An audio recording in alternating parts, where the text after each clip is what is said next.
Shout out to Kop-Ish. Shout out to Kopish, guys. All the good work. The two legends, Emil Heskey, Howard Gill. Can't get much better than that, guys. Yeah. You know what to do now. Like, comment, subscribe. I'm with legends, guys. Kop-Ish.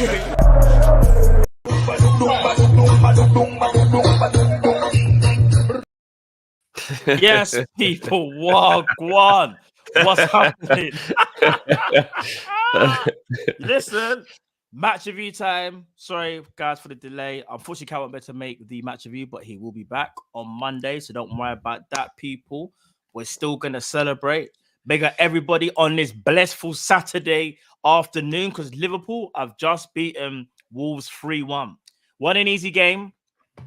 Goals courtesy from Robertson, an own goal, and Cody Gakpo. Liverpool. I need to see it again, Bob, because this is how I feel.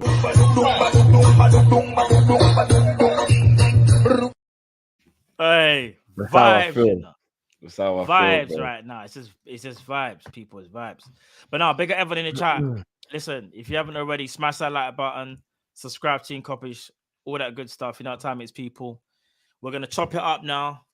You know what I'm saying? And I guess some of you lot will be keeping one eye on the other games, which I will be as well, kind of. What's everybody talking about? It finished 4-4. I can see people. What game are they talking about? Correction, it finished 4-4. No, 4-4 wasn't a draw. What? Why do I keep? What are people talking about 4-4? Is it no just idea, people bro. trolling? Matt, did you say 3-1? Yeah, to us, obviously. What? I'm confused. Thumbnail. Huh? The graphic drift. What? Is Cal made you guys wrote 4-4. Where? Let me check. Someone had a Let me check. Who's had someone a at a brain moment. fart? Who's had a brain fart? Hold on. The thumbnails you posted says 4-4. Oh yeah. Lies, does it? Who? Where? On the YouTube? Yeah. Cal's actually put 4-4 on the thumbnail. Oh, man, even out of Carla. I wasn't even gonna say it. I was just gonna say the I don't even know what I was gonna say about. Let me see.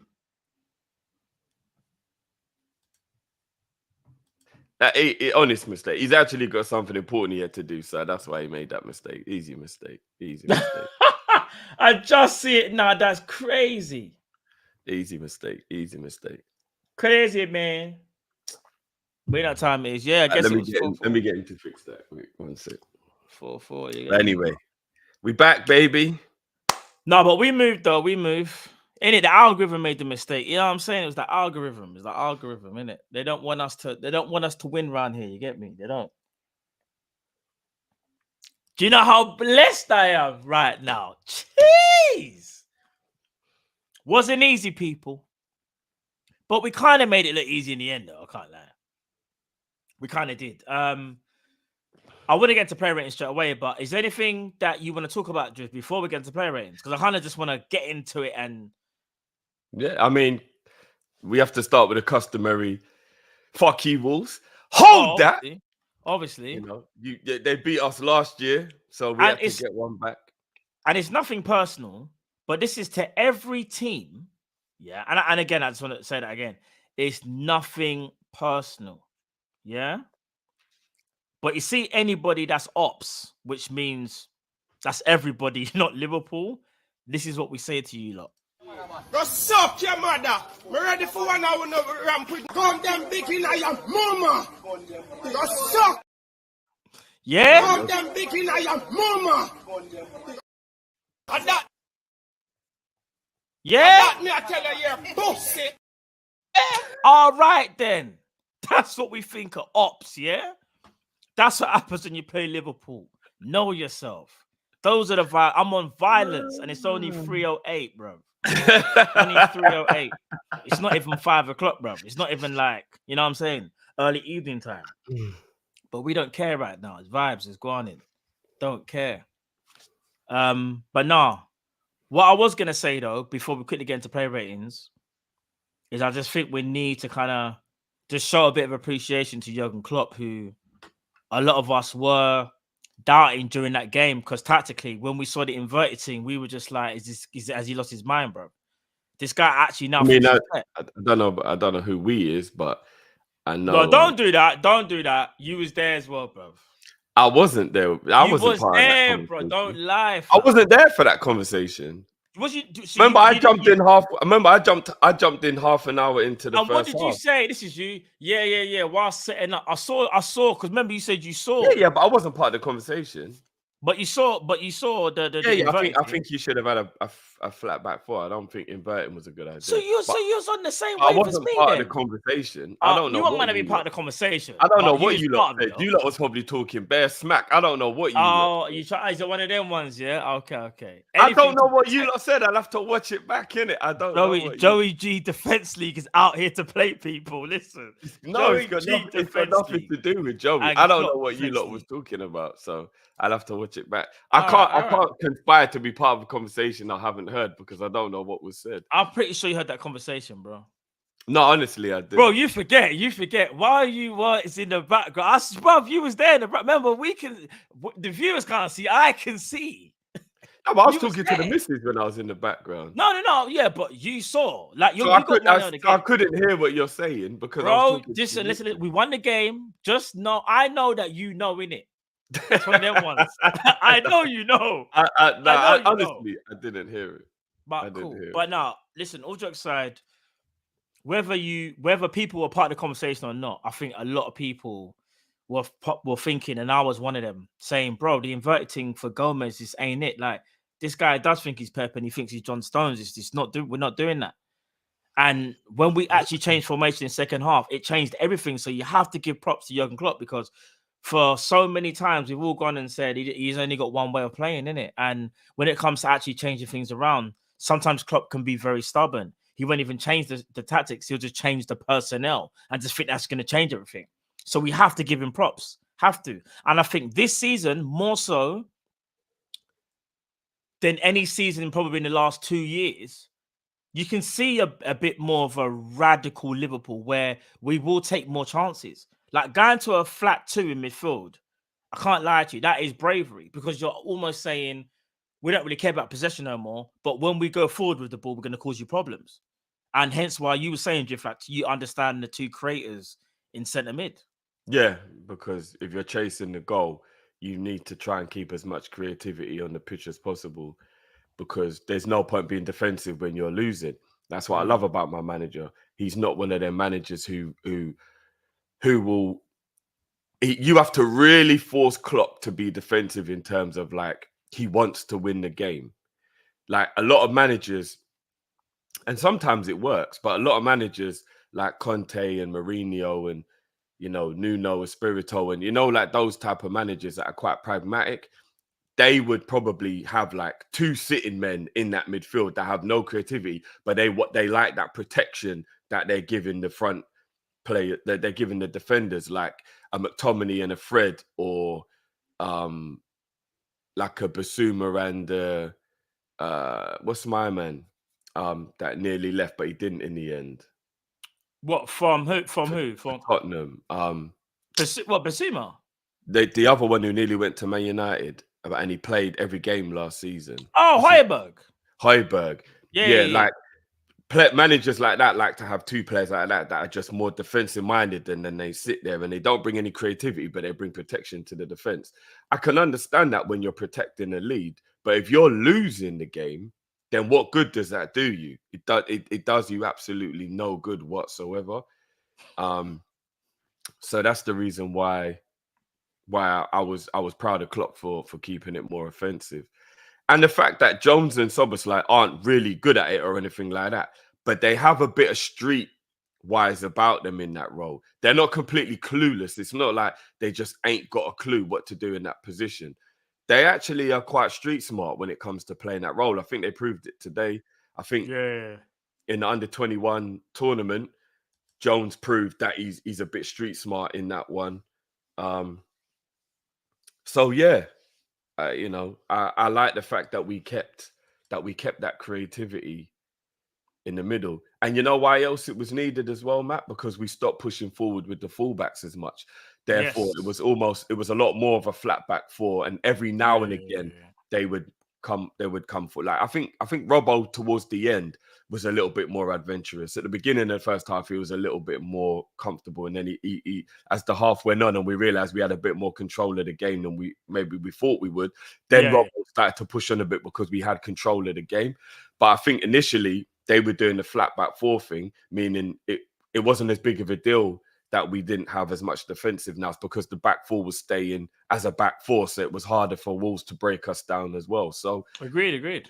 you know what I mean? All in, and I mean a lot of people have to give credit to the players who played in that back four today, because all right, we didn't look great in the first half. We looked really bad in the first half, but that was a highly makeshift defense. Like it was a very makeshift defense. It's makeshift, but the tactics just really didn't help, because you imagine you've got a centre back who by trade is just a centre back. Obviously, he's pretty decent distribution, and then you've got to switch the whole thing up because you've gone from your right back, who is a generational talent. He's a playmaker. He's a playmaking right back, something that you just don't get every day, innit? He's a playmaking right back, or just a playmaker of one of the highest level playmaker. You put him into midfield. It makes sense because he's a playmaker by trade. When he's got the ball at his feet, he's the most dangerous player in the Premier League alongside a few others. And I say few like that or on that level. Putting Gomez there just made no sense. Putting Gomez there it's just because we were doing it. So it's like, oh, well, if our right back always goes infield, we'll just do the same thing again. And it was really frustrating to watch. Well, you got to remember the first half. You got to remember, even though it didn't look like it was working in the end, you have to admit that there's a possibility that they worked on it in training for the last week or two.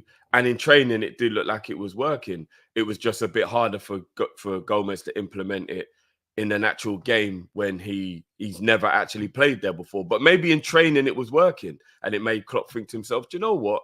I trust Gomez that maybe he can do a job. In the end, it worked out that it wasn't working, but you never know. It might have been working in training, and that was why he went with it. So, because we don't see that type of stuff. We're always quick to just be critical or whatever. But in training, sometimes things look good, and then they just can't be transitioned into a match. But if they look good in training, you can't blame a manager for going with it. So no, I hear that. Another question mark I also had going into the game was, we were speaking about the preview in terms of who was going to play personnel wise, and I said I wanted McAllister to not start. He started today, got a yellow card early, subsequently taken off as well. Do you think with that performance there's going to be more question marks regarding him playing that lone six, and is it rightly so, or was it just, in your opinion, was it just like he just had a bad game and maybe he was really fatigued? Or do you think there's more to it, and it's a kind of an eye-opener for Klopp going, do you know what? As good as he can play that six, he's still not a six. So do you think that's still something that's on your mind, something to worry about? Or no, it's not a worry. I think he was. He was substituted because he was on a yellow card. I believe that was what the substitution is about, not the ability to play. He was no worse than quite a few other players. I mean, he did lose the ball a few times though. He was bad. Fatigue, so he was bad in the first half, but a lot of people were bad in that first half. That's the thing. It's not really fair to be judging people as individuals in the first half based on everybody was pretty poor. Gakpo barely had a kick straight away. Gakpo barely had a kick. Jones barely had a kick. Salah barely had a kick. Jota was probably the most involved in the first half, but he wasn't playing well. Szoboszlai was giving the ball away more than I've ever seen him give the ball away. And then obviously the defense, only Kwanzaa was looking good in the defense. I think Ali's probably the only player in the first half. And I'm not gonna lie, you look at the goal and you're like, could Ali have even done better with a goal? When you look back at it again, I hate to say this, but Ali actually dives into the net, Into the net, yeah. So I can't even lie. When I see it again, I was it was just a really weird first half, Matt. Everybody was poor in that first half. It's like he thought, if I go into the net and get the ball quickly, I might be able to save it. Fam, listen, I think that normally happens when you've lost your bearings for a split second. I think that happens when you're fatigued, blood. Remember, Ali was one of the players who got back on Thursday. Yeah. I think it was Diaz who got back on Friday. You're right. Maybe McAllister shouldn't have played just purely based on all that traveling. Hasn't had much game It's not like he training, just- whatever. Yeah. Yeah. Yeah, 12. I'm going to be honest with you, yeah? Mm. And this is what's really annoying me. Yeah, they're going to try and say for TV rights and all that crap, yeah? They've still got to put a team on at 12 o'clock. But I mean this with no disrespect. The only teams that should play a 12 o'clock game after an international are the bottom half table teams that don't have players who go on international duty. How can you have any team who has most of their squad going around the world playing a 12 o'clock away game? Not just a home game, bruv, an away game. You know, we had to travel yesterday. That means that certain man probably met us in Wolves.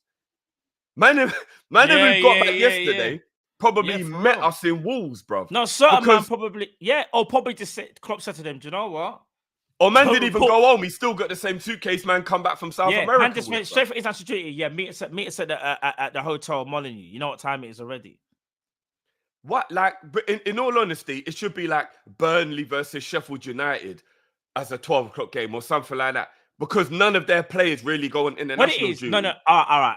Even though I hear what you're saying, and I'm not against, but just don't have a 12:30 kickoff after international break. Just make it fair. Now I could be wrong here because I don't know how many times it happens to certain teams throughout a year, but it does seem like again it's a lot of us at a 12:30 because I'm not seeing the same thing. And again, maybe as the season goes on, we'll sit there and go, do you know what? Maybe they just got our games in first, and now it's City's turn, then it's Chelsea's. Do you know what I mean? No, we're the first 12 o'clock game after the next. But the thing is, but like you said though, or like I'm about to say, there's only so many international breaks. Do you get what I'm trying to say? In a year, it's not like there's 15 to make it fair. I think there's 3. I think, isn't it? Do you but and if it's only 3, then we're gonna be the 12 o'clock kickoff after 2 of them. Yeah, I'm not gonna lie, that's kind of mad still. Like, what, you know what I mean? Like, come on, man. Yeah, I'm not gonna lie. How can you make a team that has the majority of their squad on international duty be an away 12:30 kickoff? Like, come on, is man. this true? We had where is it? We had 12 games at 12:30 since 2015, double than the second next. That wouldn't surprise me considering we played 6-12. Bro, we was the 12 o'clock game 6 times last season. Someone else has said we played 12. We played the most, 12 in the last 4 years. Why is it only... What's with us then? You I'm tell a bit me, baffled. bro. And they can't even say TV rights all the time because not every single one in those how many last 4 years that we were amazing because we had the season where we had the no centre backs. Do you get what I'm trying to say? That's kind of mad still. That's something that I think it's a piss take, bro. Yeah, you should only have to play the 12 o'clock game 1 or maybe 2 times in a season. Big up Conroy. Big up, and big up everybody. Big up. No, this is Grizzly's true, channel Conroy. as well. Big up Conroy. Big up everybody. This is very true. I remember I said this to you. You did say this. I said, thankfully, we ain't got to worry too much about 12 o'clock games this season because we're a Europa League team. And when you're a Europa League team, you can't play 12 o'clock Saturday games. Yeah. So, like, that is actually one of the only... They'll probably find a way. Do you want to bet? No, they'll bet. Or they'll find a new one. No, they'll do a new one. Do you know what the new one will be?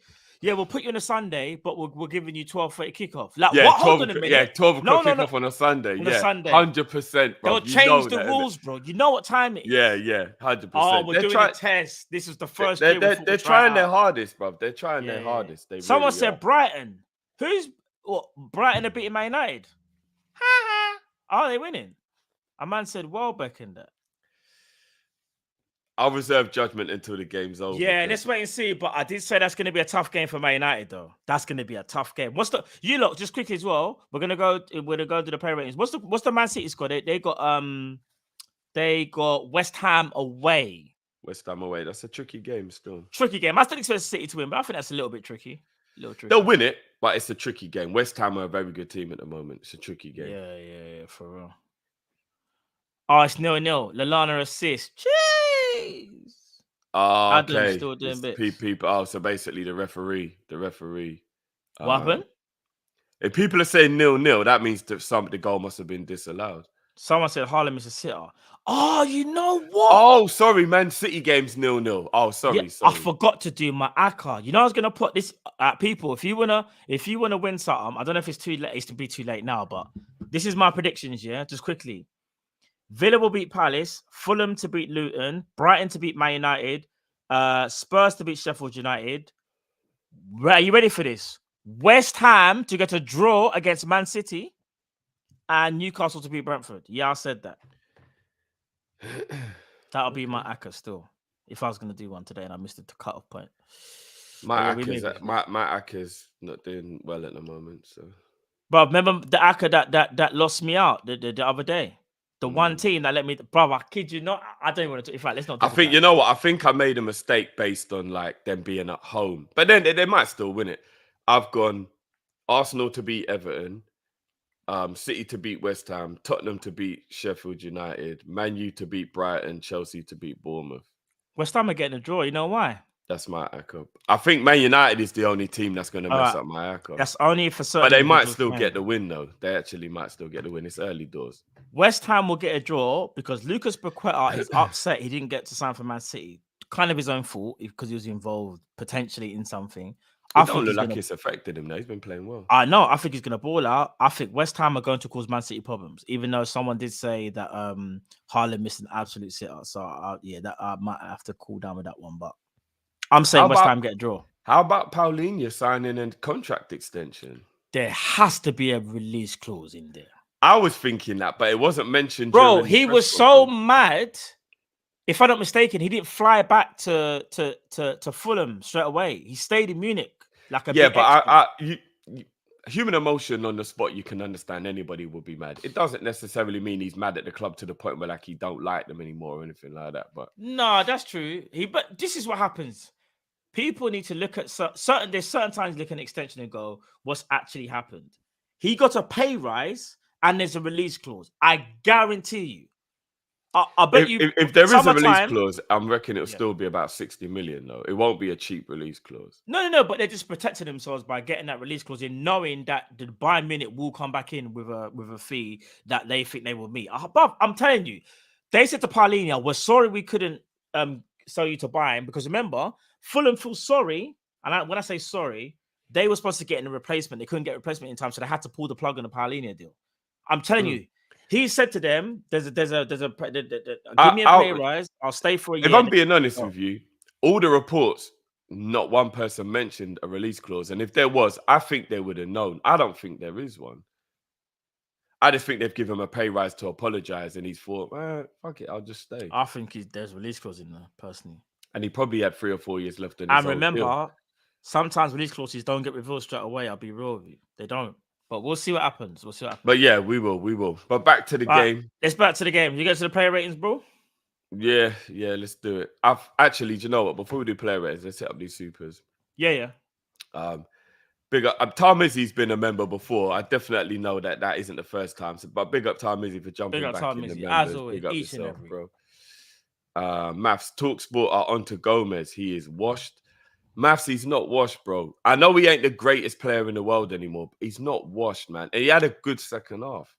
But look, I'm not going to keep That's arguing. mad, though, that they're talking about Gomez after a 3-1 win, though. Because agendas will agenda, man. We're going to do it because we're going to do player ratings, but they're not doing player ratings at Talksport. They're just doing... He's an easy... Look, you lot might think that I'm making excuses for Gomez. I'm not. I try and keep the same energy all the time. And I always say this. We do a lot of... If a team scores a goal, the only thing we do is chastise our players and our defenders and go ham on them. But maybe sometimes you have to just look at the opposition and go, wonderful play from the opposition. I'm not saying that Gomez should be doing as badly as he is. He shouldn't be. But Neto had a very good first half. And Neto is a very good player. If you're getting done by a player who everybody rates as a high... Do you know what I mean? That's like, Gomez has got to do better. He has. That's 100% truth. But sometimes if you're up against a guy who's badding you up because he's a good player himself, sometimes it is what it is.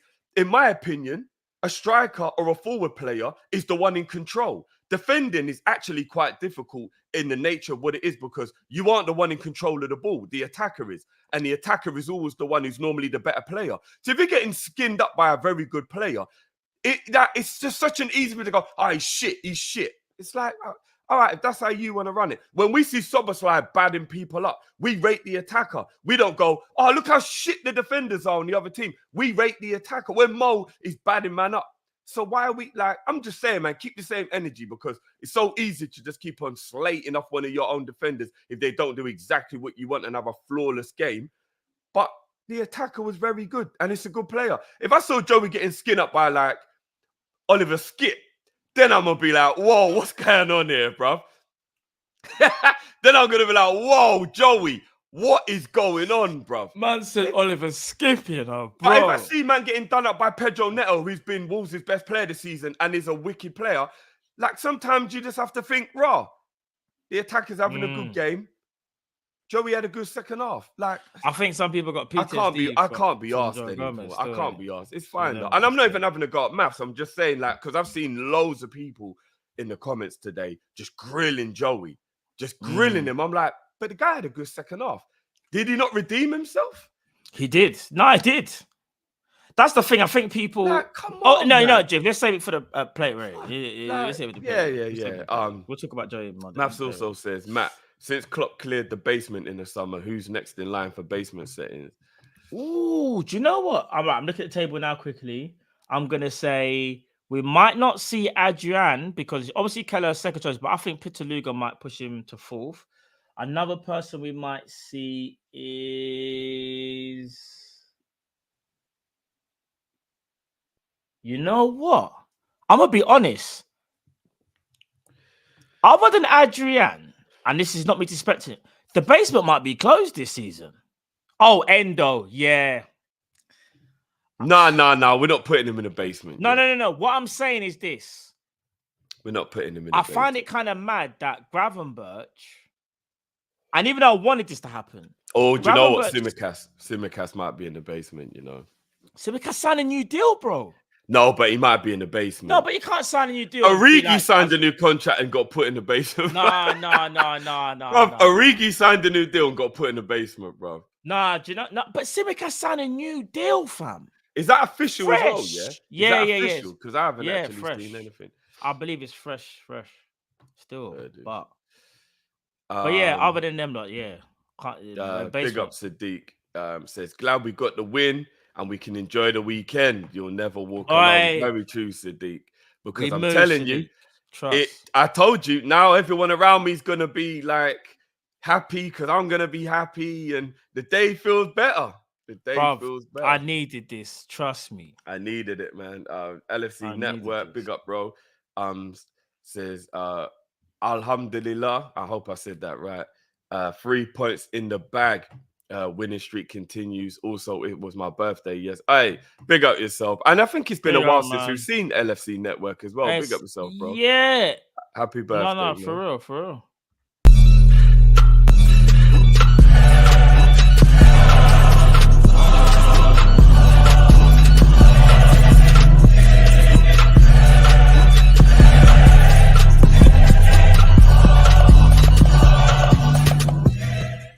Hey, was yours doing a double madness there, or was it just me? No, it was like playing one after the other. So I was hearing the beat. Like no, I swear, that might have been like a delay. No, I didn't even get that. Still, that mashed up. That my might have been a eardrums, delay thing. Still, I didn't even see that. And Ty might be on the 12 p.m. because of the viewer numbers. No, Ty, that's the excuse they'll give us, bro. But if I'm being honest with you, you can't think about viewer numbers. You have to think about player well-being. Like, and what's fair. You can't just be like, a lot of people will watch the game. So who cares what it does to you, lot? Yeah, that's just where we're going to put you. Like, that'll be their excuse. Everybody will want to watch the game. In my opinion, if you want to make a 12 o'clock game that you think everyone's going to watch, make it Brighton, Man United or Man City versus West Ham. Those games are actually really good games that I think everybody would want to watch.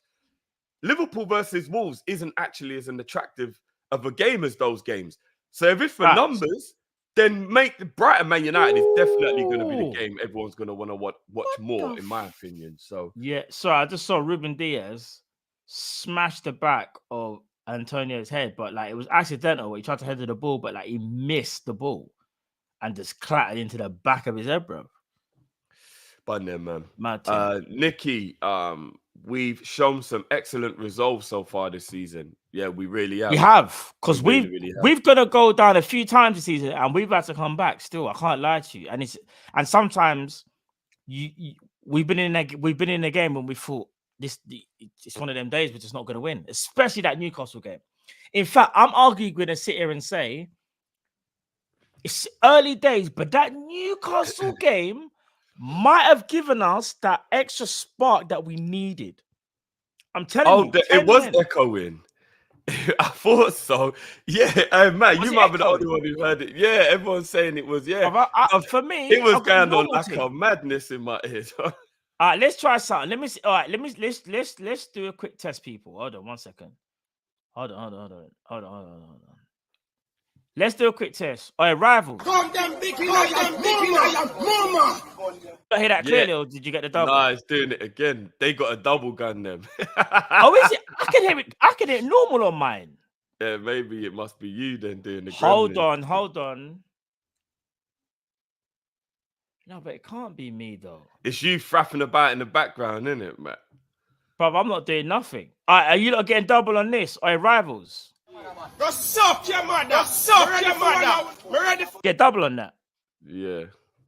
I don't know what's going on, bro. I don't know. Anyway, that's the super. So yeah, let's get into player ratings. G. Cool. All right, then.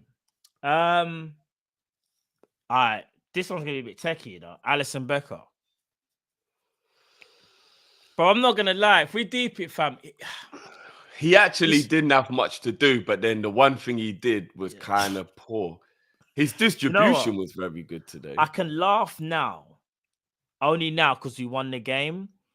But you know, if Adrian does that, we go absolutely sick. No, we go sick. Yeah. Bro, like Travis Scott sicko mode, bro. Yeah.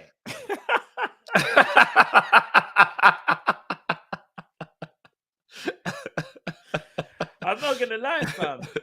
We're going crazy if that's flipping my man. I'm gonna be honest. I'm just gonna give Ali a 6 today because I don't know why he just died, bro. When you look at it, he just dived into the net. You know, he lost his bearings for a second, didn't it?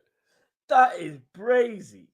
Yeah, he lost his bearings for a second. I'm gonna go 6 for him because he didn't really have much to do. And his distribution was actually good today. He was doing some good passing. All right, so we give it Ali. We'll give it Ali. I'll give Ali a 6 today. Yeah, I think he gets a 6. If he didn't dive into his own net, he probably would have got like a 7 or 7.5. Yeah, because that was the only thing he did wrong today. But yeah, right though. But it was a Robbo was quite poor for the goal as well because he should have got across and got a block in. Like, it wasn't just Ali. There was like the whole goal was just a bit laughable defensively, isn't it? Yeah, no, I hear that.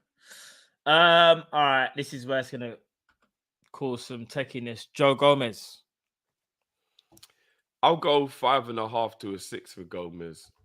I think 5.5 is a bit too low. I'll be honest with you. I'll tell you what. Yeah, but Gomez performance brings up the rating. Yeah, Gomez had an absolute stinker of a first half, but so did a lot of players though. But it kind of brought it back in the second half. I would say Gomez is at least a 6. He's got to be a 6. Yeah, because to say he was average is a bit disrespectful when you think about. Okay, cool. He got beat by Neto and his defending was shocking, I thought. But then in the second half, he improved dramatically, and so did the rest of the team.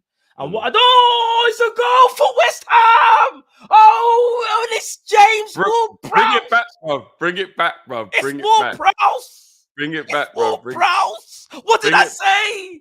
Bring it back, What did I say? Concentrate, bro. Bring it back. But I'm just saying, anyway, if you're on your accumulators, people. But anyway, Joe Gomez, all jokes aside, bro, he gets at least a 6. He has to. Yeah, bro. I'm cool with that. Because everyone else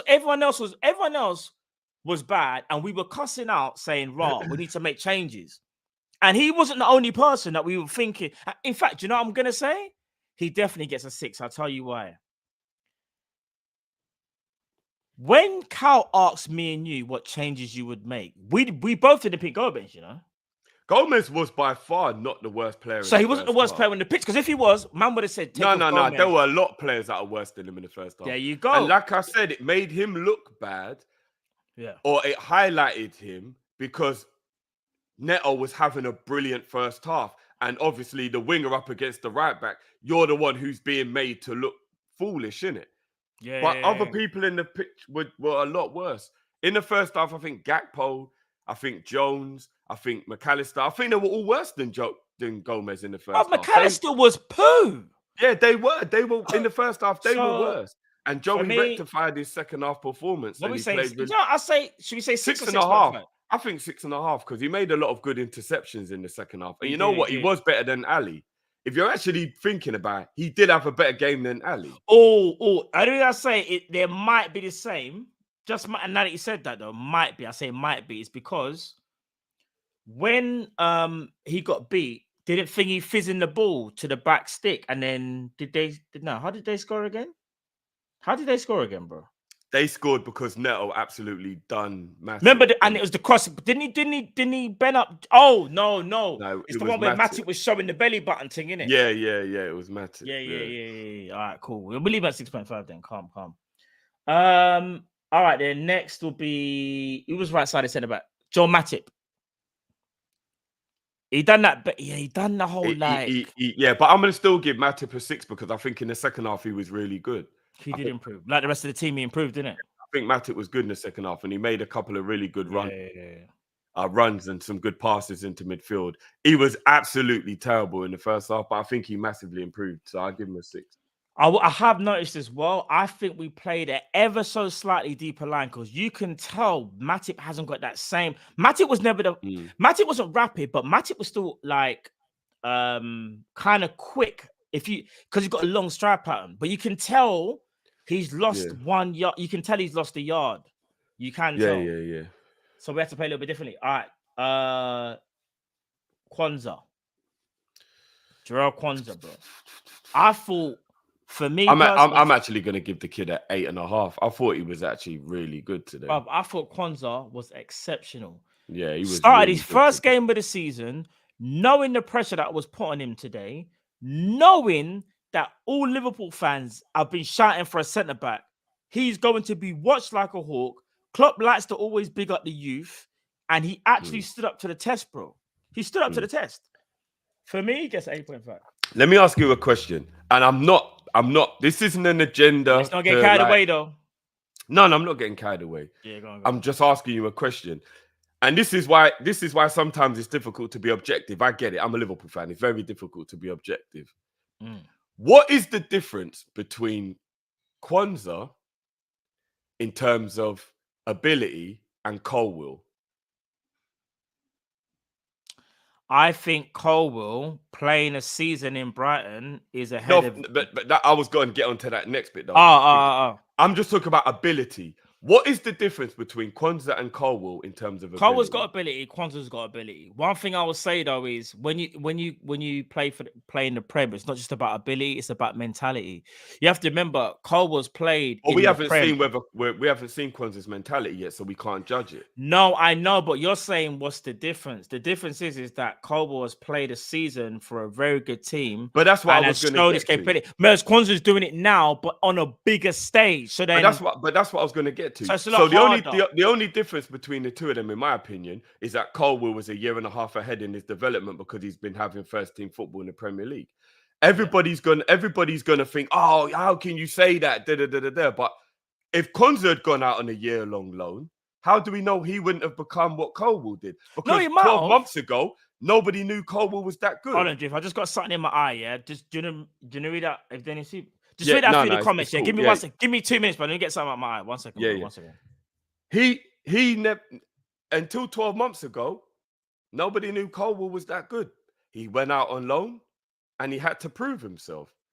So is that not the same case for Kwanzaa? Is it not a situation where we have to look at the situation and think, you know what? my man might actually be that guy. Yeah, it's a lot of pressure. Yeah, it's something that we don't necessarily want as an ideal scenario for Liverpool right now. But what if the kid's got it? What if the kid has got it? Like, I mean, come on, man. Come on. Me personally, I mean, I know I can see a lot of people in the chat talking about Man United, but for me, I'm just saying, Kwanzaa, I think the kid looks special, and if he goes and proves it, then all good, man. All good.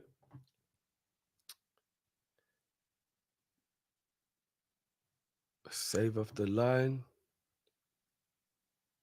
Okay, so I'm guessing people are saying it should be.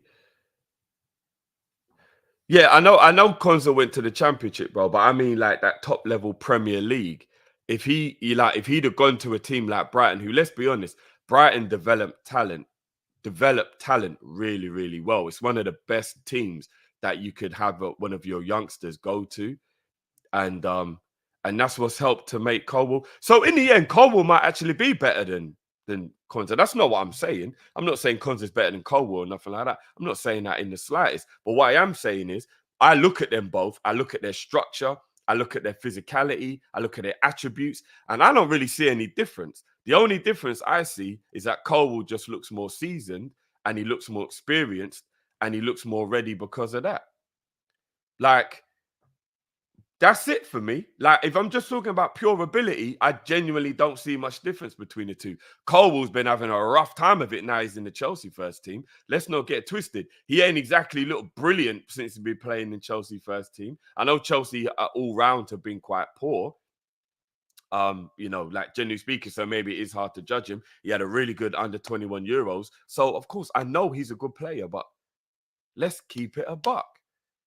He hasn't looked that £80 million player or whatever the crazy prices we're being quoted at during the summertime. So, League One, people are saying Kwanzaa went to, it's not the Championship. I mean, yeah, so in the League One, you're not really going to be getting that experience and going to be getting what you need to be ready for the Premier League, are you? But since Kwanzaa's come in at Liverpool, I ain't really seen nothing wrong with anything he's been doing. I really haven't. And again, I'm not getting ahead of myself and I'm not getting carried away in the slightest. But for me, when he came on against Newcastle, he was very good for the 10 minutes he was on the pitch and he helped us see out the game. Did Kwanzaa come on against Aston Villa? I think he did for about the last. For a little bit, yeah. For a little bit, yeah. And then today he started the game and he was brilliant. So again, I'm not saying he's better than Colwill at all. That's not. People will try and take that as what I'm saying. What I'm saying is, I see two players, and I just see the player who's better has just had more experience and is more along the line in his development. When I look at the quality, I hear that. Do you get what I'm saying, Matt? The stature of the player, the physicality of the player, the ability of the player, the attributes of the player. I don't see much difference between Colwill and Kwanzaa. I just see that Colwill is just more seasoned and has more experience at the higher level. That's allowing him to have that advantage. So yes, he's ahead of it. Yeah, that's why I say, like, obviously it's hard to say who's going to be better, but right now Colwill's just ahead in his development because he's had that season like of Premier League football. Because there's no basis to even say like who's going to be better right now. All you can say is Colwill's ahead. He's got more games under his belt, but Colwill ain't looked good, in the first 4 games for Chelsea, bro. He hasn't looked good. I'll be honest. No, I know Colwill's good, bro. I agree. No. I'm not gonna sit here and say Colwill's all of a sudden rubbish. He's not. Colwill's actually. I still think Colwill's quality, even from kind of Brighton. But yeah, he's a top quality But player, one thing I can do, and agree with you, is that this season he's looked pants. I'm not joking. But I'm looking at as a Chelsea collective, though. I don't think Chelsea have been poor all round. But the point I'm saying is, he ain't looking at that player we're being quoted. We had to pay 70, 80 mil for, though, bro. Do you remember? That was how much we were being told we'd have had to pay to get him, bro. No, he's not worth that, though. Do you know what I'm saying? I'd rather get Inacio. Like I've said it. We've said it. Bro, I would have taken Thingy that went to Roma. People, who's the Frankfurt defender, left-footed, that went to Roma? What's his name, people? Jog my brain, please. The left-footed one. He could be left back and centre back. Went to Roma, people. What's his name again? My mind's gone blank. I don't remember. What's his freaking Evan Ndicka? There you go, Evan Ndicka. Facts. I would have taken him as well, but he was on a free as well, like crazy. That Evan was Ndicka what was a people. bit weird that we didn't get him on a free, isn't it? Yeah, on a free, bro. I big everyone in the chat as well. You lot are elites. You lot just straight away. It was weird that we said no to him for free. I know. That is mad. All right then. No, is that who? Oh yeah. So who's next now? It'll be Robbo. What we're saying for Robbo, bro? I think he started the game off poorly, but then he really grew into the game. I think in the second half, other than maybe one or two crosses that weren't exactly Robbo quality, I thought he had a really good second half. Captain performance. I told you when he gets that armband, he's different, bruv. When he gets that armband, he's different. I definitely think that he should got a be goal captain. as well. I think he should be captain more than Trent should be, in my opinion. I do. Nah, but let the man that's enough. live, That's another bro. conversation. No, it's different. No, it's different. That's another conversation. That you're right. But I'm gonna go 8.5 for Robbo, man. I thought Robbo had a really, and the fact that he got the goal as well. Yeah, 8.5 for Robbo. Robbo needed that goal. Wicked. He scored a good goal. He took the goal brilliantly as well. You know. I'll say Robbo had a considering finishing all scares me with Robbo. He Robbo tucked that away like he was a striker, bro. I would say out of all the 11 outfield players, not including Kwanzaa, because I haven't seen enough yet, he's arguably... Oh, no, and Gomez. Him and Gomez are probably the worst finishers on that 11 that was playing, especially in the first half. The worst finishers. Yeah. Them man there... I don't think Joe Gomez has scored a goal for Liverpool. Do you know how mad that is? I think he's our only player who hasn't scored. Broski, you got to score. Apart from the new people. Yeah. But Broski, you got to score. But yeah, Robbo, I agree with you, bro. I thought he started off a little, not even little, tiny bit shaky, because when the ball got played across, I thought Robbo. Remember how he let the ball? He was at fault. He was definitely part of the fault for the goal. Yeah, 100%. but then I also felt like he responded in the perfect way as well. So and got a goal. And the crossing, sometimes a little bit inconsistent, but he put some good crosses again, and I was always on a one-man fast break whenever there was space. So I'm giving Robbo 8 as well, fam. Trust me. No, 8.5 I gave Robbo. Oh, did we say 8.5? I say 8.5. Bro, I'm listen, we won 3-1. I ain't arguing, bro. All right then. We're gonna have to get this one out of the way quickly, bro. McAllister, fam. Let me go first on this one. Go on then. Shouldn't have started. Probably shouldn't have even played. Looked tired. Gave the ball away a few times. Not like him as well, seeing as he's so good in possession. Taken off after the yellow card as well. Fam, I hate to do this to McAllister, but it's his worst game for Liverpool. And I know we won 3-1, but I want us to be consistent and I want us to keep it real. He gets a 4 from me. It's a shame the 4 is not a separate category because it just looks like we could have given him anything. Yeah, I give him 4s. But he gets a 4, bro. Yeah, he gets a 4. The yellow card probably affected him as well. And I also feel like, if I'm being honest, that is a little bit on Klopp as well. Probably he shouldn't have started him. He just looked jaded straight away. So yeah. All right, next midfielder, Kurt Jones. What's saying for Kurt Jones? See, this is a sticky one. I think in the first half he was a free. He was in the first half he done nothing, fam. Absolutely, he was invisible. Non-existent. Yeah. Second half he was absolutely brilliant. In the second half for me, he went into that double pivot. He started to make good interceptions. He started to get on the ball. Yeah, he dwells on the ball a little bit sometimes, but you know what? Sometimes after dwelling on the ball, he will actually make something happen with a good pass. I thought he was helping us to keep possession. He was definitely part of what helped us to get control of the game and start to push Wolves back. I thought he was brilliant. I'm actually going to give Jones a 7 because I think even though his first half was really poor, I think his second half was really good. So I'm going to give Jones a 7. I personally wouldn't go that high. I was going to say, I looked at his first half and thought he was one of the players that I wanted to take off. And remember when I said to you, I thought he was worse than Gomez. Hence why I didn't mention Gomez when we were talking about the substitution. He was worse than Gomez in the first half. I thought he was shocking. But second half, he did improve. However, for me, I'm still going to give him I'll give him a 6. What did you say you give him? I'll give him a 7. So we'll give him 6.5 then. Give him 6.5. All right, then, cool. I thought he was good, man. He did definitely improve in the second half. It's just that first half performance, bro. There's a reason why man was just like, bro, take off Curtis Jones. I remember I kept on saying, take him off. Yeah. But I think that one of the main reasons why him and Cody's first half was so poor was down to a lot of the tacticalness and the fact we had no control over the game. I agree with that as well. So like they were the game was passing them by a bit, if you get what I mean. It wasn't like they were getting the ball and doing stupid things. They weren't even getting the ball. Like I don't even remember much time when they actually got the ball. So I don't think it's fair to be as harsh on them as maybe others, because it wasn't like they were being crap, as in like when they had the ball, they just weren't getting the ball. But no, I agree, but that's why I kind of feel like if we're going to be fair, like Gomez and Curtis Jones both didn't have good first halves. However, they both improved and they improved with the team. It's just that I would arguably say there were other players that had exactly the same thing as them, but the second half they were a bit better. Here's a prime example. The next player we're going to talk about, Dominic Szoboszlai. Again, he was not very good in the first half, but in the second half, he was outstanding, bro. And do you know what it is about Dominic Szoboszlai that I've noticed now about teams? Teams are being more wary of him. You see that guy that everyone who I said was a bit like his way he was running was like Kante. In the first half, he was actually man marking Szoboszlai because teams were starting to realize how important he is. Szoboszlai is like an all-round midfielder. He's obviously better at attacking, and defensively, he will put in one hell of a shift. He may not always be the greatest because there's times when there's a one-on-one and he's beaten easily, but you can't deny that his work ethic is through the roof. His work ethic is actually through the roof.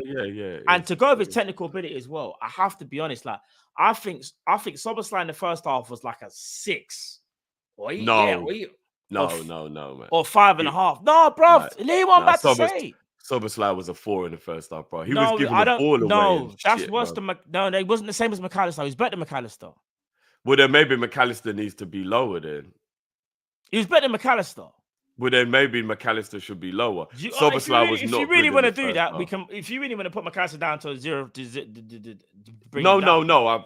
Like maybe make McAllister a 2 or 3. Then he wasn't a 4, bro. Szoboszlai was not good in the first half, man. But he was. I'll probably say, all right. He was giving the ball away. He was actually giving the ball. And he won it back straight away. McAllister gave the ball away and couldn't win it back. There was a few. He lost the ball 3 times and won it back twice. I remember it, bro. Whoa. I'm on Szoboszlai player watch, fam. You should know this already. Yeah, that's why I think you're being a little bit biased. No. Guy, but bro, I'm not. I've just told you. I thought he wasn't that good in the first half. That's why I said, all right, let me adjust. I'll say 5.5. You said you thought it was a 6 in the first half. No, then I said maybe if I look at what it actually means, because you look at what it means. I'm looking at what they mean. I would say 5.5, probably 5.5. 5 is the highest I would have given. But bro, in the second half, but he was the best. Yeah, he was wicked in the first half. Me personally, I'm giving Szoboszlai a 7.5. Yeah, that's what I was going to give him. It's all right then. It's all right. I just think he's been a bit too generous in the first half. Bro. I don't think so, but I hear what you're saying though. Who is next? Let's go Cody. I'm going to be honest. I'm going to give him a 5.5. Because he got the goal in it, but his actual performance was a bit. His performance was a 4, but he wasn't given the chance to grow. He was as bad as McAllister, one of the worst players. After the goal, it's a shame he wasn't given a bit more time to like grow into the game and maybe get confidence from that goal, and maybe his performance would have improved. But yeah, I'm going to give him a 5.5 because he scored the goal. Without the goal, he would have definitely been like a 4 or 5 maximum. Yeah, see, this is what I was going to say. Let's keep it up until he scored. Him and McAllister will poop. They'll do. No, I think Cody had a better second half. Yeah, there's slightly better second half. I think he was going into the game in the second half. Remember, McAllister never got a chance to redeem himself. Yeah. I just remembered. Yeah. But the first half of McAllister and Cody were literally the same. But you're right. Cody had obviously had a better second half, and not only that, he scored. I would say that bumps him up to like a 5.5 max. Yeah. Cody gets a 5.5. Yeah. Yeah. He's got to do better. You got to I know remember, he got scored. the equalizer. Like that's Yeah. sometimes that is actually the most crucial goal, the equalizing goal. Do you know what I mean? So yeah, That's true.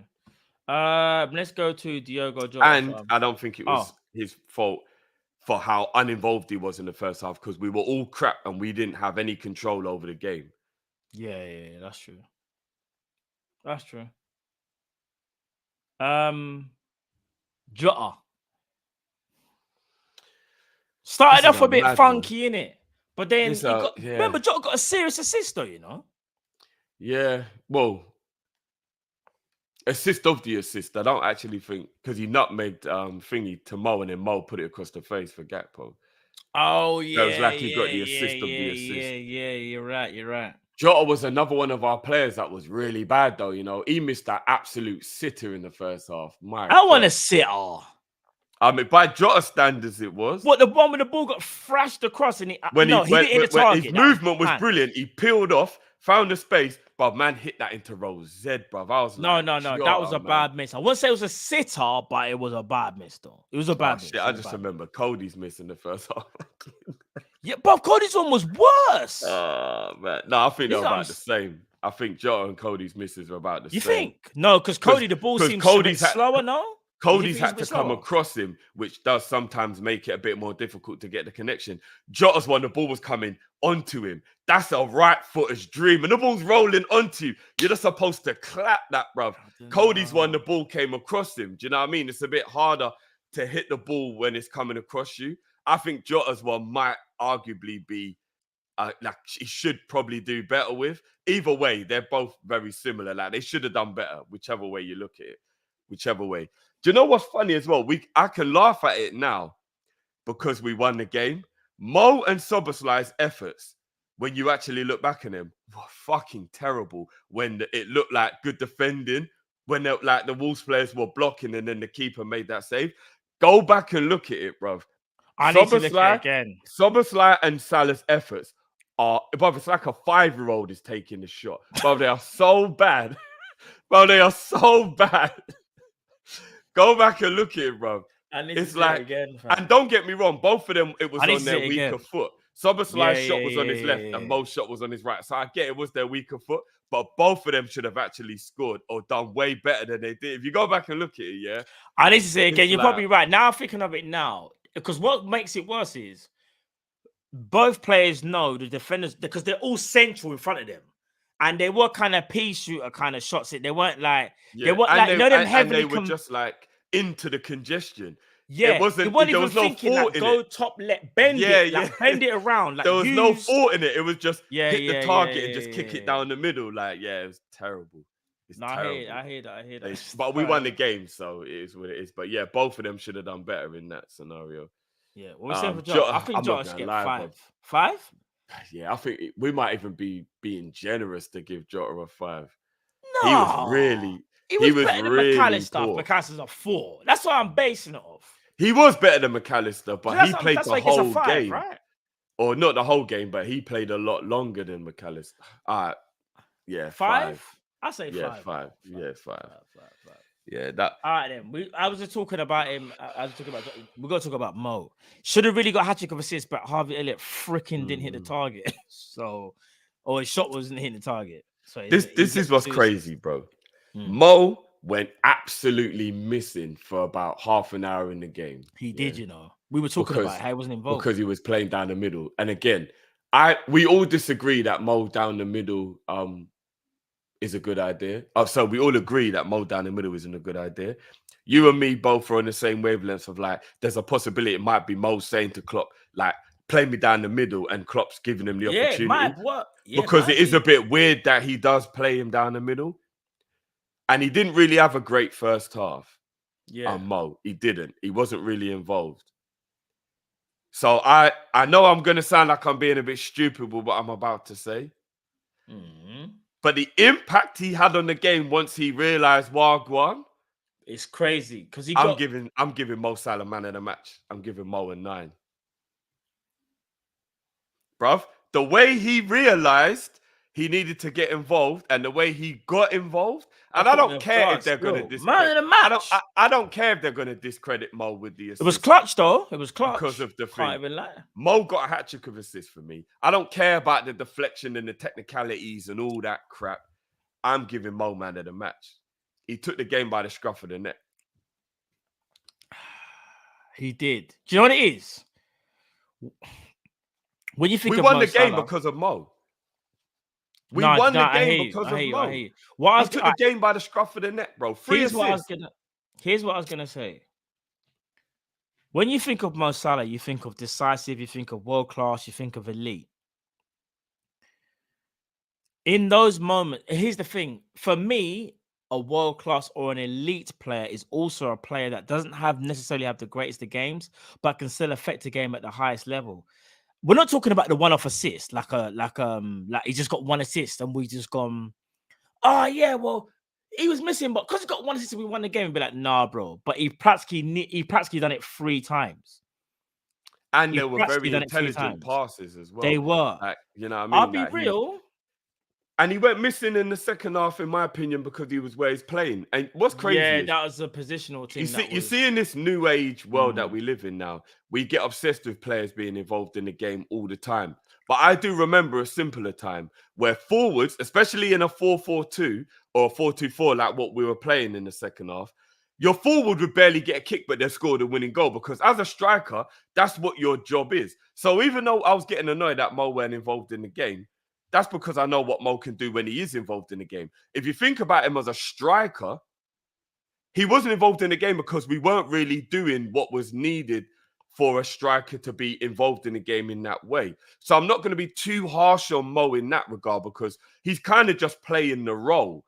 And that role is you wait until the ball falls at your feet and then you shoot. When you're playing up front, or like, you know what I mean? Or you flick the ball on for your partner, which Mo did very well. There was a couple of times where Mo won some really good headers from like goalkeeper kicks or like us clearing it out from the back. And Mo actually got up and won a few good flick-on headers, which is what you do for your partner. You win the flick-on and then your partner goes and collects up the ball. He did it very well with Nunes and with Jota. He did some good like flicking the ball on and winning and stuff. So for me, I think Mo's the reason we won the game. I really do. I think without Mo, we don't win that game. So fair play. You know what? You made a case for Mo Salah. I'm not going to deny that.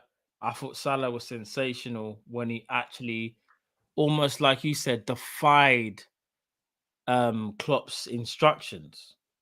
He just used his intelligence and got involved. He just used his quality, like closer to goal or get involved in the game. Simples. Do you know what it is, though? I want to give him a 9. I also feel like, though, Kwanzaa and Robbo were just... Especially Kwanzaa. I think they were brilliant. I don't think that they can be... I don't think their impact on the win wasn't as impactful as Mo's for me. Even though they both played really, really well. Without Mo, we don't win that game today. Like, we just don't. We don't win that game. We might not even have got a draw out of that game without Mo. Oh, my days. Yeah, Man City to score, sorry. But Man City's going to win that game, man. No, but I told the people that, remember I told you, I said 1-1. I'm not capping. I said draw. Remember I said West Ham will get a draw. But anyway, we moved. Man City are going to end up winning that game 3-1. No, I think it's going to be a draw. Remember I told you, though, draw. If Man City draw, like I said, just know what time it is. But yeah, what are you saying, Drift? Do we give him the 9 or the 8.5? Should it be a joint man of the match? Or do you think Mo was just like a little bit better? I think Mo was just more influential on the win, personally. All right, fair enough. Listen, if you agree or disagree, people, let us know in the comments as well. And I think when it gets to these parts here where it's like fine margins, I don't think there's a wrong or right answer. I think it just comes down to preference. So leave your comments as well, people, even after the video is finished. You get me? So yeah. Right then, let's go to the subs. Let's go to, let me see who came on. All right, let's go for Diaz. What are we giving Diaz? I'm giving him an 8. I thought he was wicked when he came on. He actually started to become. He did look tired, but for the impact he made, he was one of the reasons we started to bad up Wolves and they started You to give get him shook. that high. I was gonna say Yep. 7 or something, or 7.5. Yeah, Diaz You think is is that? brilliant. You think so? Diaz is brilliant when he came on. Yeah, even if he was a little bit wasteful at time, his impact was immediate. Because I thought his decision making was a little bit iffy as well. When like there's times when he could have shot. No, bro, he's got to be a set. You know why he's got to be a 7.5? But he was creating a lot of the possibilities himself. But the one-on-one situations, he never cooked his defender once. You know why? He did. Not really, bro. His he indecision, did, bro. Remember, his indecision was making us go, Diaz would have shot before. Don't you remember? Yeah, there was the odd time. Yeah, of course. But in terms of a cameo for like half an hour on the pitch, he was wicked, bruv. But he was and you also could tell he was knackered. knackered. Yeah, but that's why he didn't start the game. You could tell he was knackered.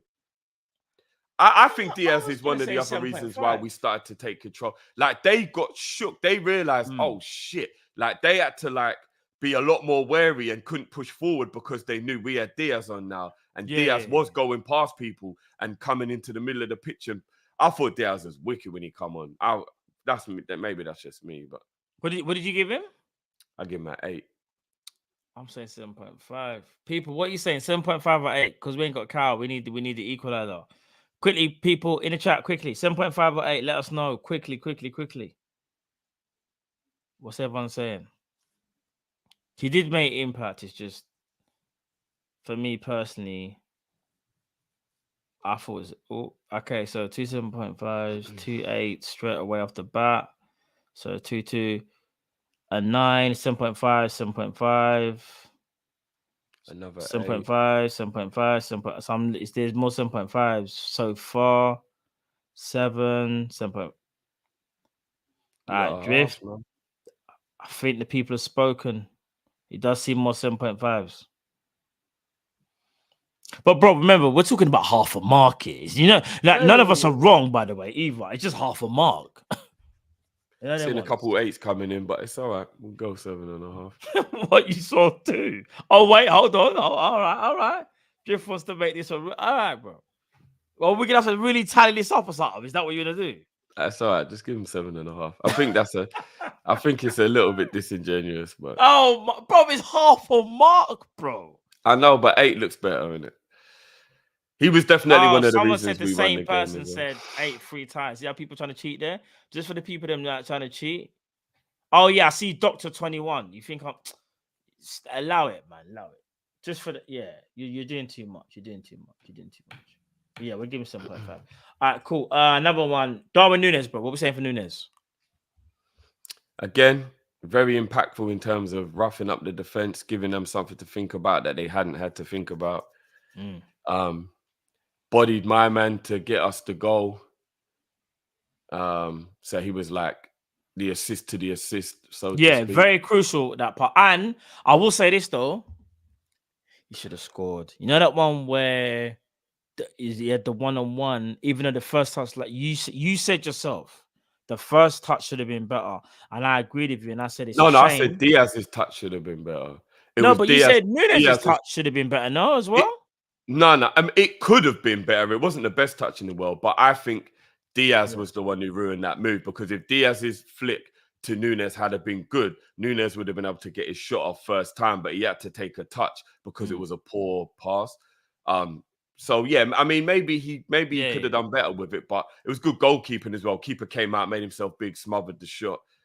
But I'll go 7.5 for Núñez. I thought he had a really good impact on the game, and he's another one. He's another one of the reasons why him and Diaz were really, really impactful on the game. I'm not going to disagree. Massively I impactful. I thought the same thing. They changed the game. I think Núñez's aggression, also putting the defenders on the back foot, giving them something to worry about differently from what Gakpo and Jota were doing. He's literally, as soon as the defender touches the ball, know that Núñez is going to be right beside you, chasing you down. And not only that, like he's up for that fight. Them up, bro. And he's up for the fight. And he showed, is it Craig Dawson? I think it was. He's up for the fight, blood. So yeah. Well, most of the chat saying that he should be getting an 8. Oh, really? He's not saying 8. He was very impactful on the game. Oh, bro, someone said 7 is black. I mean, no one gave him 7, but a man said 7 is blasphemy, Dawson is a tank. Considering he came in with a tight muscle as well, which is the reason why he never started, because obviously international duty he had that bit of a worry. So thankfully he got through that last 15 minutes of the game okay as well. Do you know what I mean? So yeah, man. I think him and Diaz were really, really impactful on the game. All right, so I thought Nunes was a little bit better than Diaz, though, personally. Do you? Nah, Diaz was cooking for me still. Bro, do you know what it is? You're forgetting. There was times in the Diaz had... When Diaz is fully fit, and I say fully fit because he looked a bit tired as well, he cooks that defender like 8 or 9 times out of 10, and I think he scored. I just think today it was a little bit, his decision making let him down, and that's due to mental fatigue, in my opinion. That's how I think. If you want to go Nunes for an 8, I'm going Nunes. Based off that, I'm actually going to raise the level, blood, because I think he was better than Diaz. Fair enough. I don't, but fair enough. Cool. All right, cool. Well, you're not going to complain that Nunes getting 8. I mean, to be fair, if anything, I thought they were both as impactful as each other. So if you look, I gave Diaz an 8, so I ain't got a problem with Nunes having an 8 because initially I said, I'm not saying put Diaz up. I'm just saying it kind of works out anyway because I think they were both as impactful as each other, and I gave Diaz an 8 originally. So Nunes getting an 8 is cool with me. Like, I'm fine with it. Bring it back, bro. Bring it back. No. I'm just looking at the rate. No. I'm saying you're getting distracted, bro. No. I'm looking at the board. I'm thinking. Nah. I'm sticking to what I'm saying. Thing is at 8, bro. I'm saying Nunes is at 8, and Diaz is 7.5. I think Nunes has a bigger impact than Diaz. Not fair enough. That's what I'm saying. Keeping Diaz at 7.5 is fine. I'm not going to argue. Cool. All right, then. Next person on the list will be... Yeah. Project player, We're saying for Harvey. Man. I think he's got to at least be a 7.5 as well.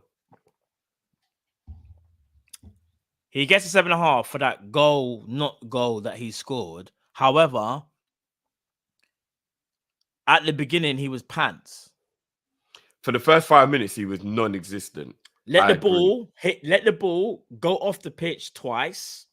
Ran into space because he saw space, but didn't realize he's actually making the angle more acute. Yeah, I remember. And not only that, he did he scored. But then after he shook that off, he was really good. Made some good interceptions. His passing was on point. He kept the ball. And then obviously he got the goal. So I'm gonna go 7.5 for Elliot. I was gonna say 7 for Elliot, but I'm not gonna complain with 7.5. But all right, let me ask you a quick question: was he on the same level as Diaz? Because I don't think. The fact that he got one of the goals, I know, bro. That probably boosts him. He got up, lucky deflection. If we're keeping it, yeah, but he was there. If you don't buy a lottery ticket, you can't win it. All right. I just thought Diaz was a bit better. But cool. But I get what you're saying, though. I hear that. I think Diaz was an 8, though. So yeah, but then you'd have to bump Darwin to an 8.5 because I think Darwin was better than Diaz, bro. I think they were the same. So, but we're gonna keep. But I don't know, innit? Like the people have to let us know, innit? The people. Who's next? Ibu. What we're saying for Ibu? All right, do you know what? All right.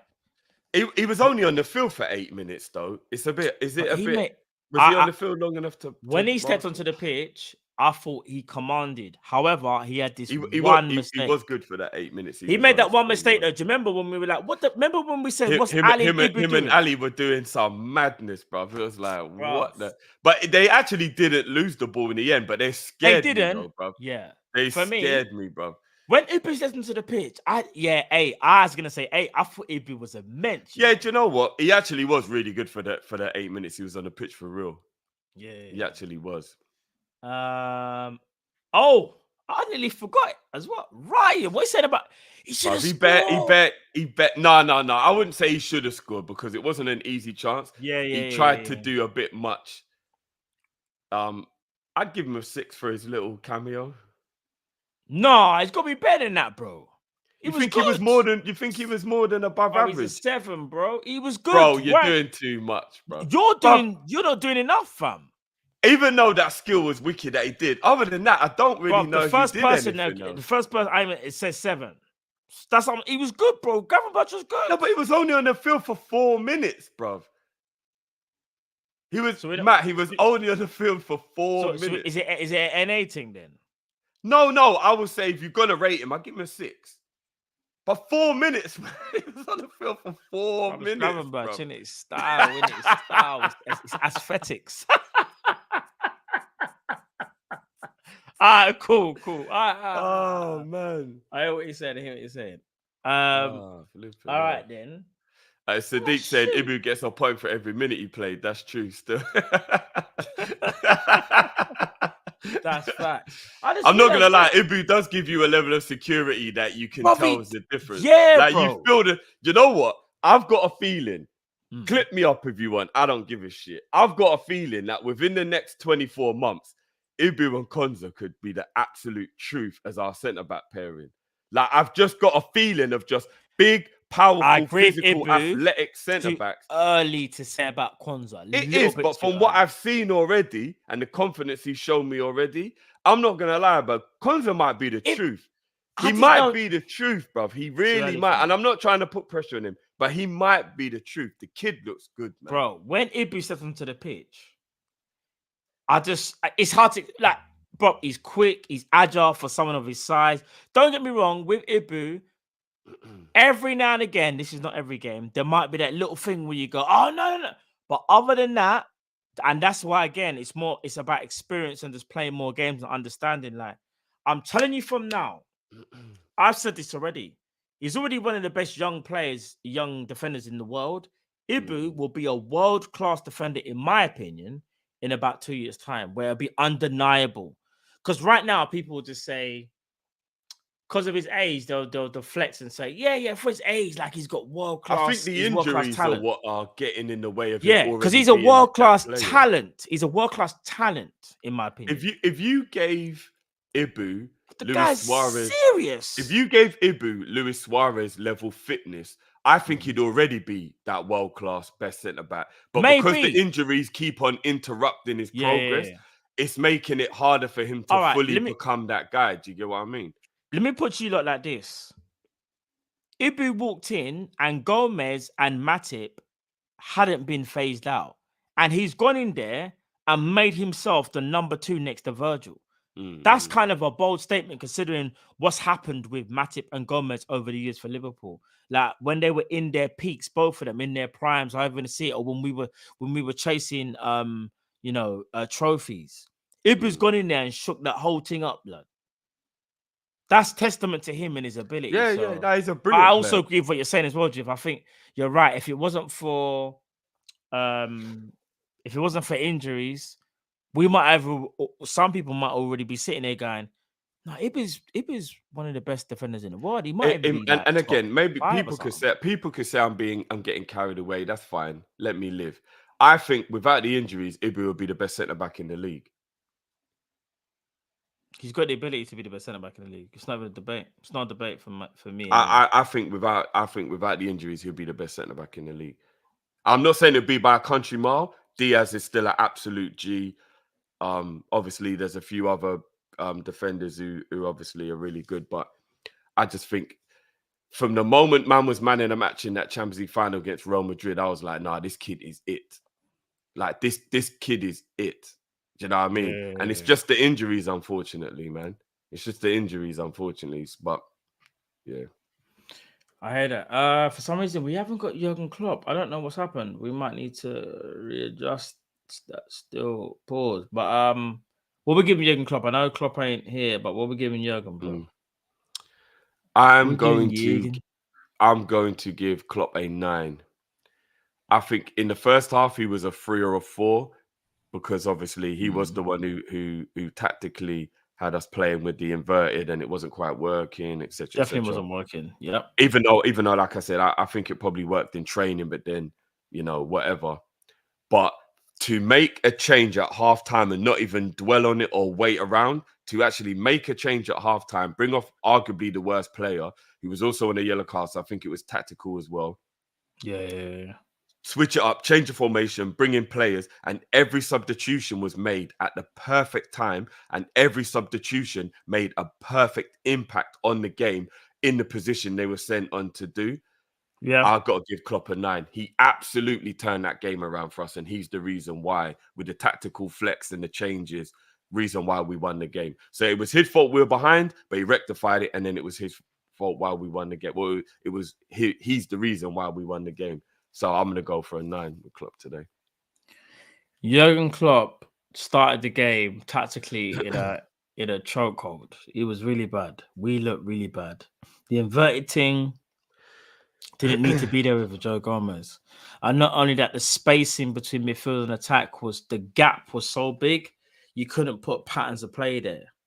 Like it was a bit mad. As soon as you change the formation and tactically, like how we want to, sort out our passing lanes and passing patterns throughout the game, I said, yeah, do you know what? This can run.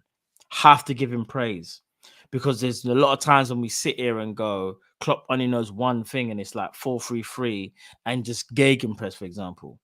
Today, and not even today, actually, I think this season he showed like.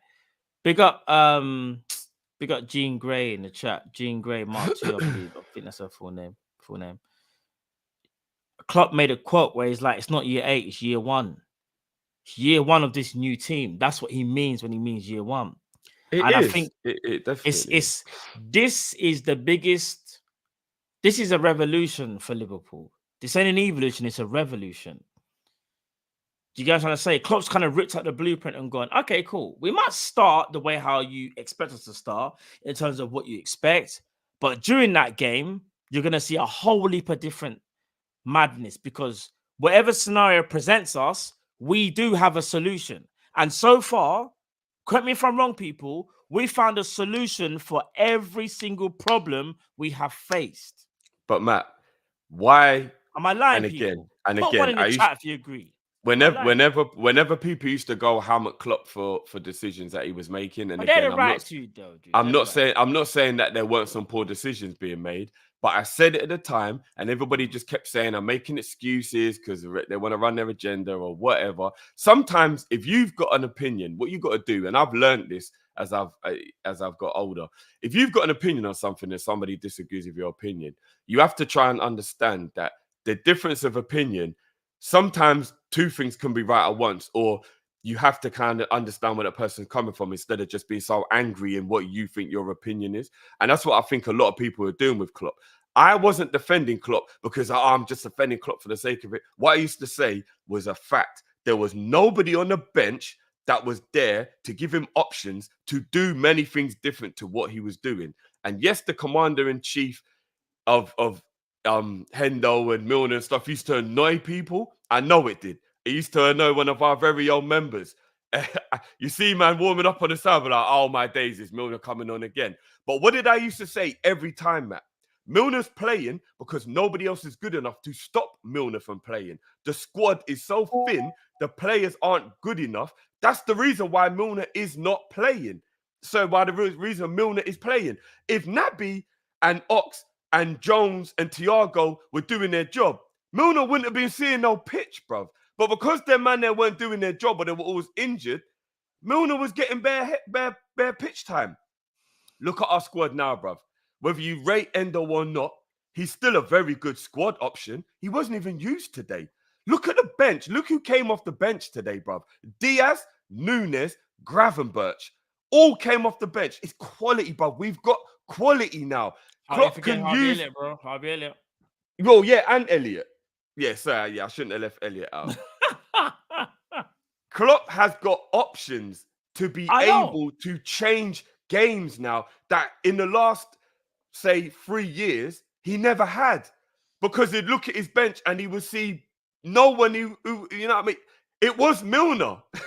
And he'd probably look at Naby and be like, you're just back from injury. Can I even risk you? Like, do you know what I mean? Like, he used to look at the bench and there just weren't really nothing there. Now he looks at his bench and he's like, yeah, I like it. I can use you. I can use you. I can use you. I can change this, I can change that. He's able to be way more flexible.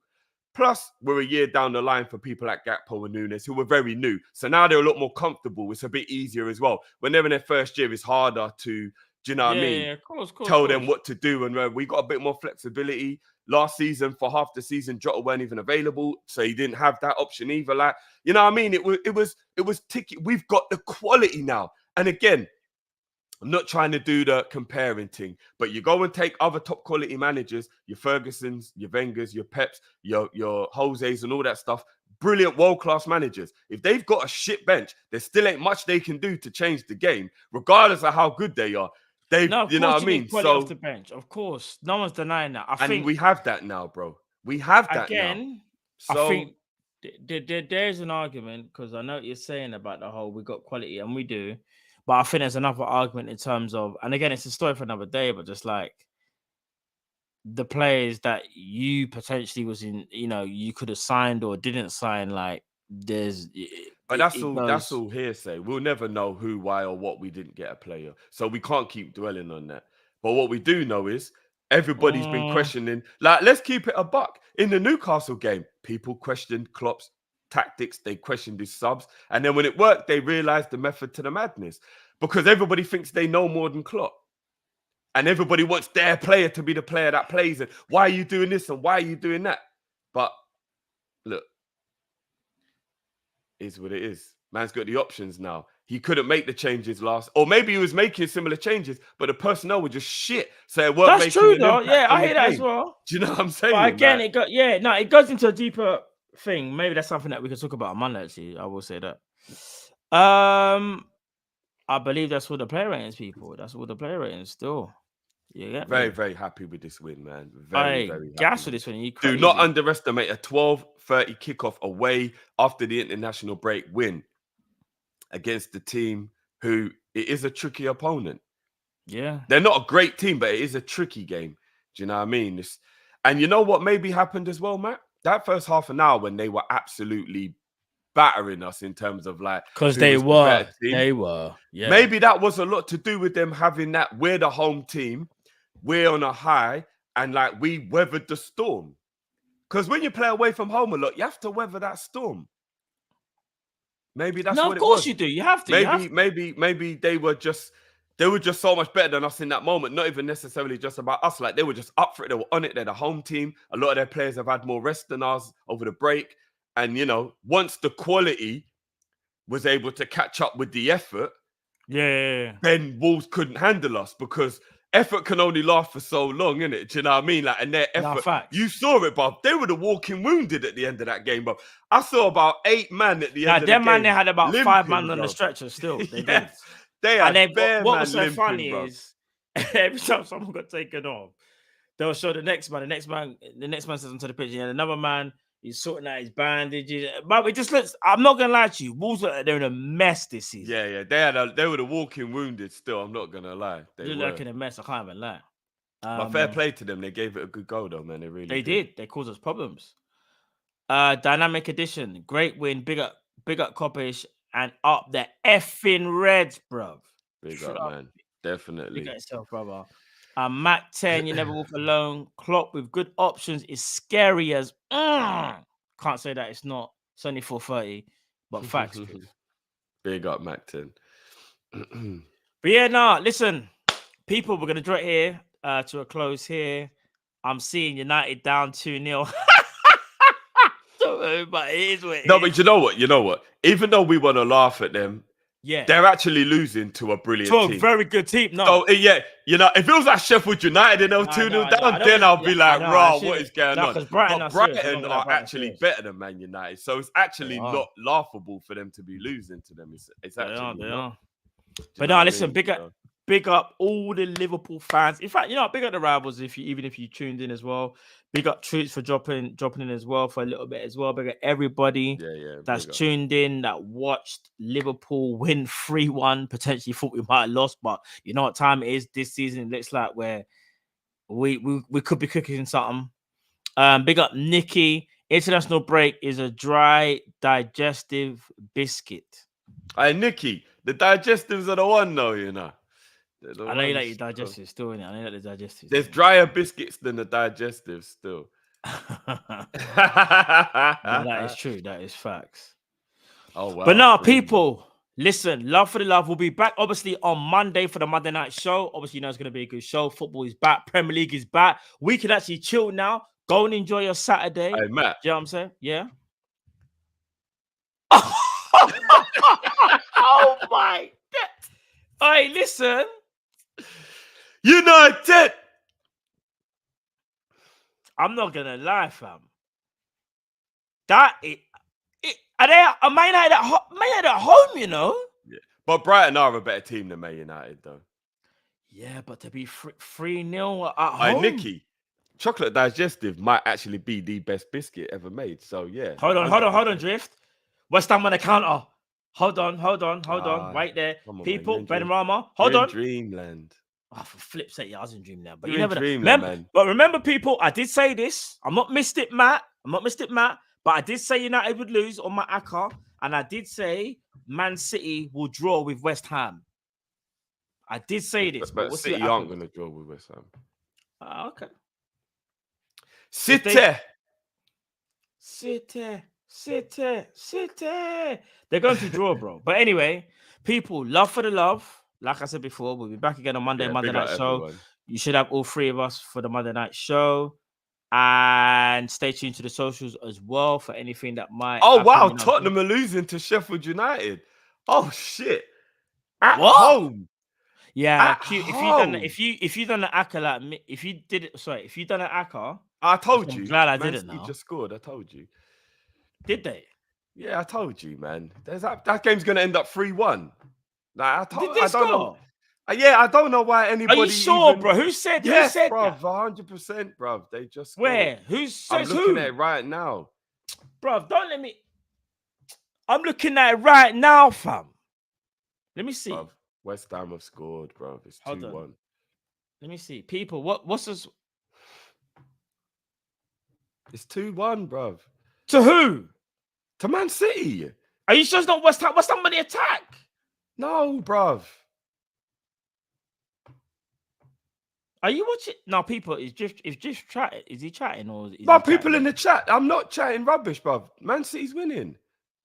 Are you? City 2-1. Yeah, bruv, I'm not chatting rubbish, bruv. Oh, is City it? are Did they winning. score? Did it? Please don't tell me City Yeah, scored. bruv, come on, man. They're 100% going to win that game, man. It's a no-brainer. Remember, I'm still sticking with the draw. Yeah? All right, then. But people, listen. Oh, Bernardo Silva. No, fair enough. But like I said, I still think I'll leave it there. It's going to be a draw. But anyway, it is what it is. People, love for the love. We'll see you again on Monday. Liverpool win 3-1. You know what time it is. You don't know what season it's going to be, but it looks like it's going to be a good one. Stay tuned, people. We out. It's a Saturday. Enjoy Saturday, man.